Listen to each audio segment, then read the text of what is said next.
of ours. We can pour it in a glass. She's not a splitter. I'm not. I know. My boy, he knows me. I know all about it. But are you- Salana's I'm the nice, same way. I'm nice, nasty. But are you a splitter if it's not from the same glass? No, but this has been touched by. It's the same thing. Oh, I'm the same way. It's been for sure. tainted. I don't even do it with my parents. If my parents drink a bottle, I don't want to. You know, I don't use anytime I ever go to a public restroom ever in the history of my life, this is wasteful. I take off the first, the first 4 squares of the toilet paper. Oh, yeah, you're canceled. You can't do that. What do you mean? How is that wasteful? Because you think that just the shit has gone into the air enough? And everything's gone Shitty there. fingers have touched that first square. And y'all farts be so loud when you pee because it's closed cheek. Oh my God. You're pushing your piss out. It's closed cheek. At least we sit down, we can spread the cheek. You know how to make yours no sound? First of all, I don't do that. But if I did, this is how I would do it. I would spread. Yeah. And then once you have the hole gets a little open, versus like it's the trick for the ladies. Like when I was dating him. Oh yeah, you never farted. Well, I used to fart all the time, and then I was like, maybe this isn't working for me. So with him for the first 2 years, I held them in. How do y'all feel about that though? Well, they rain. I love when she started farting. Oh really? Yeah, I think it's funny. She's a funny farter, so it adds value to me. Were you like that before, or do you just like her? No, I would be like that, I think. I do just like her. Okay. And they do never smell. I would say if they stunk every time, I would just be annoyed the way I would be if a guy farted and it stunk every time. You know, I was born in Michigan, or I'm from Michigan. You were born in Michigan. You were born in Detroit. When people say Michigan, where are you from? Like Ann Arbor, Lansing? I grew up in Grand Rapids. Okay. She looked very different at you when you said Grand Rapids. I did. It's very hard to. She went like this. She went. It was a little judgy. I know why. Because Detroit is like a speck in Michigan, and Michigan is a whole different thing. Yeah. And Detroit is a way different thing than Michigan. Are you from Detroit? I was born in Detroit. Yeah. I lived there till I was 9. My whole family is there. I moved down to Houston when I was 9. So I'm half Detroit, half Houston, which people don't ever. That's a nice mix. I'm from it's a great mix, especially music. Yeah. You know, Motown and Screwed Up Click. Yeah. Are you more Eminem or a Paul Wall guy? I'm a Paul Wall. Oh, okay. I'm no shade, and that's actually no one's ever said it like that before. That is fire. Yeah. Don't want any of the Eminem hive to come after me because when 8 Mile came out, I had a black hoodie. Of course. I memorized Me too. Mom's Spaghetti. Yeah. So important to childhood. But Paul Wall. That's like my people's parents. champ.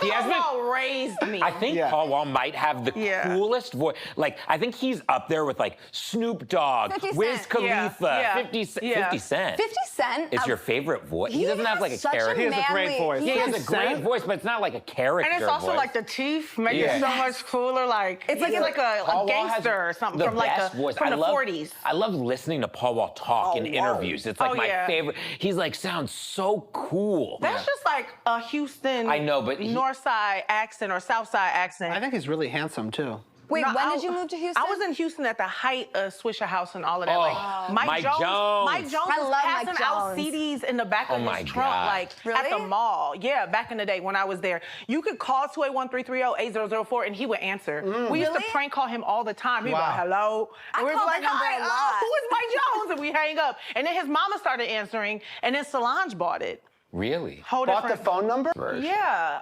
Okay, that's enough. No, I'm just. It's like the same, like, same honestly, story. like, TikTok, the story is kind of the same for everybody. Like, we just, like, put out music, toured for, like, 10 years, and then one day there was, like, a critical mass. But, like, my critical mass was, because, you know, Truth Hurts was, like, my first #1. Also the longest female rap #1 of all time. Guinness Book of Records. Still in that bitch. Ain't nobody took me out my spot. Wow. Yes. But that happened. I wrote the song in like 2017. I put it out and then it didn't really do nothing. They put that song in a movie on Netflix. What movie? Something Great. Someone Great. Oh, wait, I know exactly. Wait till they I gotta know the be exact great. scene. Yeah, and that was in 2019, and like my label hit me and said, I was already working on a whole different album. I was working on Special or Cause I Love You. Oh my God, I can't remember anything about my life. But anyways, I was working on Cause I Love You. Truth Hurts wasn't on that album, and my label called and was like, hey, something's happening with Truth Hurts. And I was like, okay, whatever. Because nothing had ever happened with my music before. I wasn't like charting or anything like that. So, but you had this big touring fan base. Yeah, because She had like a huge fan base. I was grinding for like 10 years. Like she could play like 5,000 people. She could play like 5,000 people anywhere, and like, but nobody or more. Like I grossed like $1 million on my own. Like but you from still touring. felt like your music wasn't like. Yes. Yeah, because it wasn't like mainstream. It wasn't on the radio. It wasn't on the charts. But I had like a dedicated fan base. Like I opened for like churches and Hines. I know. Oh wow. And My Morning Jacket. Oh wow. I was opening for the Yeah Yeah Yeahs. Like I was outside just like gaining a fan base, like a touring fan base who fucked with my music, but it wasn't mainstream. Yeah. Then Truth Hurts started going up the charts, and I was like, okay, but you know, like the first time you don't really like expect nothing. You're just like, okay, what does that even mean? And then it was like, it's in the top 10, and I was like, oh. And then it was number 1. I was like, oh, cool, okay. And honestly, I cried when it was number 8. I remember being like, That's my lucky number. God. That's my personal peak. That was it. Number 8? I wept. And then when it was number 1, I was so depressed. It was like the most depressing time of my life. Yeah, Not because it was number 1, but everything around my life was so overwhelming. Damn. Because when you're on that like road too, you're not sleeping. They're pulling you left, especially pre-COVID. Like you were doing 7 meet and greets a day. Yeah. Wow. Doing all this radio press, doing all of this interviews and stuff, and then you had to do sound check. And How did you do it? Did you take like Adderall? No, I drank a lot of tequila. I'm not gonna hold you. I was gonna say like. You know, it sounds so crazy. So when I was on the road with Ed and we were making Divide, he would be backstage with me, and he'd be playing the guitar, singing the thing, and they'd go like this. A guy would knock on the door. They'd go, hey, we just got some stuff for you to sign. So he would come in, he would sign while he was singing the thing with me. What's the thing with you, recording music? Like he'd be recording a song, and he'd be signing things while he's doing it. Then they're like, when 1 minute came, they'd bring him a tea, a person would strap him on, and he would go work on the song, and he would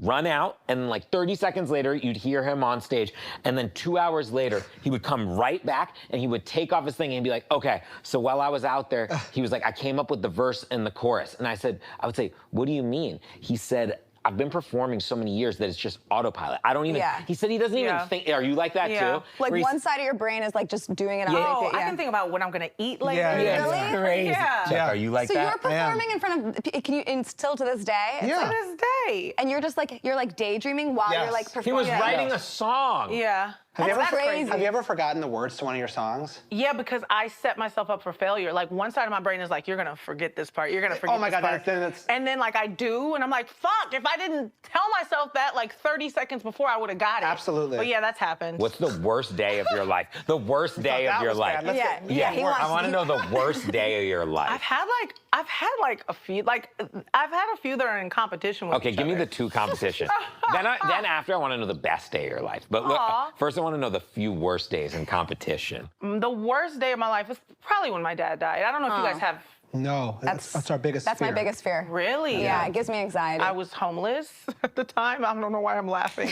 I had this like really beat up Subaru car, and it was like dented, like his name was Harvey Dent, and you could literally like you had to climb in to like drive it, and I was like sleeping in that car, and I was like parking at like gas stations and sleeping there at night, and I was showering at the gym. I was sneaking in the gym to like shower, and so I found out while I was in the shower at the gym, like it was in my locker, like my phone was in my locker, like going off, and I went and got so fucked up on moonshine, and it was just like it was like the worst. Yeah. It was awful. That's a terrible and I was day. all the way in Houston, and he was in Detroit. Oh my.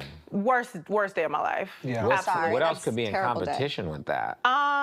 And I lost my dog, Puka. She was like 19 years old. And God. 19? 19. yeah, she was like You my can't even grandma. be sad at that point. 19. Oh, I was- No. I know. I still cry. No, you know what I'm talking about. Because I know what you mean, though, because when, like, you hear about someone pass and they're, like, 102, you're like, oh, they had a great life. Yeah. Yeah. But it's just, like, she was just one of those people. Wow, 19. She was just one of those, you call the dog a... You can say it first. She was one of those people that I just thought would always be there. And I like, literally out of nowhere will catch, like, grief and get, like, and start crying when I think about her. All right, what's the best day of your life? Best day of my life. You had sex 42 times in one my day. Yeah, like what's the Awful. Yeah. Grammy wins?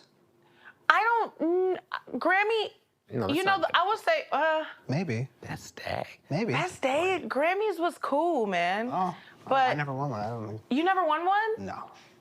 No. Never even I've been never invited won a to Grammy. He's never even been invited to the VMAs. Really? Not Yeah. the VMAs? He gets mad. He doesn't even get invited. Well, you got invited to one thing. I don't know. For me, I feel like as a musician, but we're also, everyone's a different person. I would find there's kind of as I'm sure you feel, like an endless thing you're chasing as an artist that really could never be filled. But there's a few ways where maybe, in my mind, logically, a moment of peace can occur. One is when you have the #1 song in the world, which you've had, where it's just like, at this thing that I've been trying to do, I reached a point where literally no one in the world was doing it better than me at this given time. Like, no one can ever take that from you.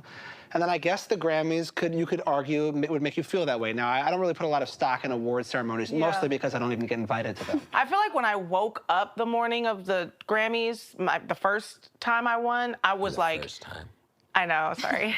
I was just like, I was so overwhelmed with gratitude because I was like, I can't even believe I'm here. Like, you think about all the things you've been through and all the like close calls you've had in your life, and then you wake up and you're like, I'm going to the Grammys today. I just like cried all morning, and I was like, I'm so grateful. I was like, I'm never gonna complain. Before you even won, right? Before I even won, I was Sounds like, like I'm it never could be gonna the best day complain. of your life. But we all did that thing. Like when I was a kid, I would like pretend to win awards and shit. Back in the day, somebody laughed in my face when I was like, I'm gonna be a music major. And I was like, I'm gonna go to school for music. I'm gonna study music performance. And they laughed in my face and said, ha, like Beyonce? And laughed. And I was like, it broke me down so bad. But then one day I was next to Beyonce and I was like, yeah, like Beyonce. Yeah. Exactly, like You showed Beyonce. them.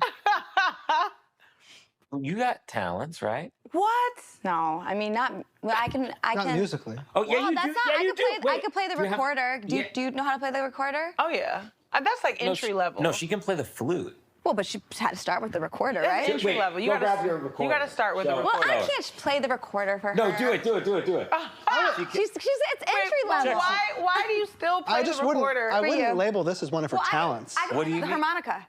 I'll be right back. Grab a harmonica and a recorder. I don't even think she's good at either of those. What? Okay, harmonica, I gotta give her props for that. Recorder, it's hard to sound good on recorder. No, she's not really good So at we either. gonna see. I mean, we're like musicians. Dave, you heard me playing yesterday. The harmonica. I know. That's Go grab the informing- harmonica and the recorder. Said we're like musicians. Yeah. Oh, she just sold the TV show. Oh, which one? Like she just sold it recently to FX. She's like comedy? Yeah, comedy to FX. It's kind of like Dave, but like for a female. Oh, right? did she do Dave? No, but she kind of.